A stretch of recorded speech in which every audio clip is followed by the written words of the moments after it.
Instead of taking no for an answer, officers now obtain a search warrant to forcibly draw blood and get evidence for the case. The key word there, of course, forcibly. But the video you have got to see, Randy. It is. Everybody would agree that this is disturbing video, Russ.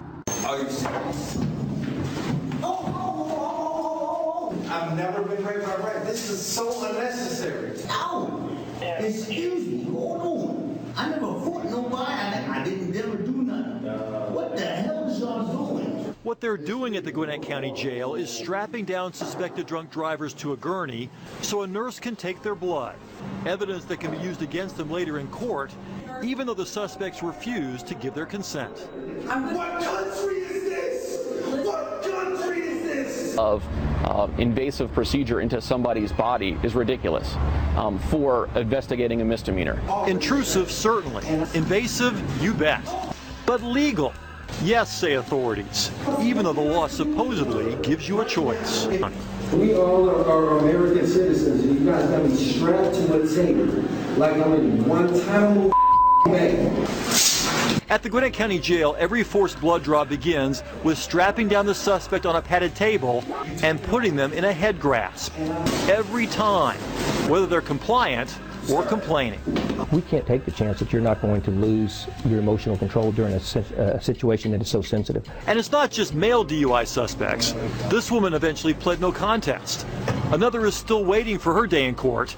Both showed no resistance, but deputies still strapped them down. Is there any concern that this just doesn't look good?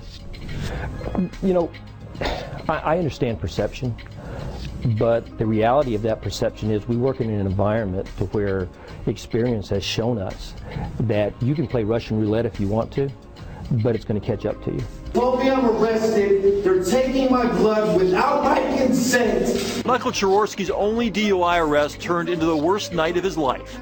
He's yet to go to trial and says he's not guilty. I'm not fighting you, dude. Don't push me too hard. I'm not fighting you. And nobody should have to do that. But a state law passed in 2006 allows police to ask a magistrate for a search warrant for blood in any DUI case. Since January, Gwinnett authorities have done forced blood draws more than 100 times. You're being served with a search warrant for 2 vials of your blood that you're going to take now. In terms of forcing people down and holding them to stick a needle in their arm to get it, I think it's just an unreasonable search of those people. Another showdown between personal liberty and public safety. There's hardly anybody that you can talk to that doesn't know somebody that was killed by a drunk driver. We ought to do something about that, don't you think? Even the most compliant suspect they fear might seize up somewhere during the removal of their blood. They just worry about him because, after all, the reason they're there is because they didn't cooperate in the first place. It's matter, but we were all sitting there looking at that video, just taken aback by it all. Test shall be given if you refuse, but then it comes back later and says that the police can still get a search warrant to draw your blood. So is it a conflict?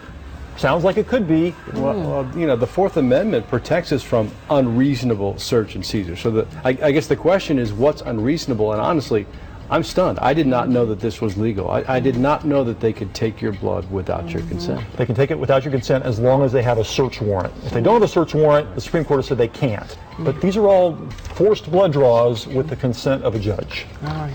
Stunned to see it happening there right before our eyes. Thanks.